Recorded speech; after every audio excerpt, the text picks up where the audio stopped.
NATO chief Mark Rutte launched a new operation dubbed Eastern Sentry, which he says is designed to better defend the alliance's eastern flank, bordering Russia, Belarus and Ukraine.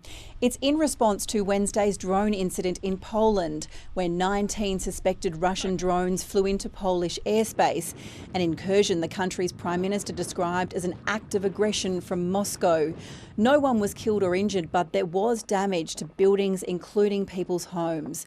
Russia says it was attacking targets in Ukraine on Wednesday and did not intend for any of its drones to fly into Poland. But the NATO chief says that's beside the point. The reckless behaviour we have seen from Russia is deeply dangerous.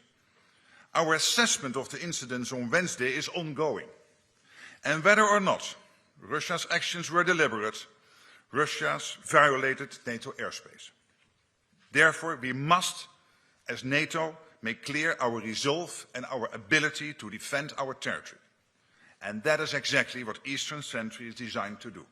At the same time, Russia's been flexing its military muscles during military exercises with Belarus in that country. One of the top Belarusian commanders, though, said there was no threat to neighbouring countries. But after the incursions into Poland, they are on edge. And the aerial attacks continue in Ukraine.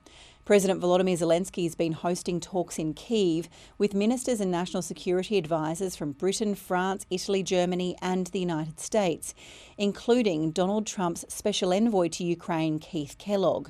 And Mr Zelensky has again called for additional defence systems for the airstrikes. He also made a somewhat light-hearted reference to a popular perception in Kyiv that in fact the best air defence system it has is a visit by Mr Kellogg, because whenever he comes, Russia pauses its attacks. When Keith Kellogg is in Kyiv, the residents can definitely catch up on some sleep. I would like you to visit all the cities in Ukraine. There's been another high-profile visitor in Kyiv, Prince Harry.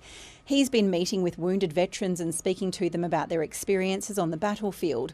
Harry, who of course served for 10 years in the British Army, said he wanted to do everything possible to help the recovery of thousands of Ukrainians who've been seriously injured since Russia's full-scale invasion began 3.5 years ago.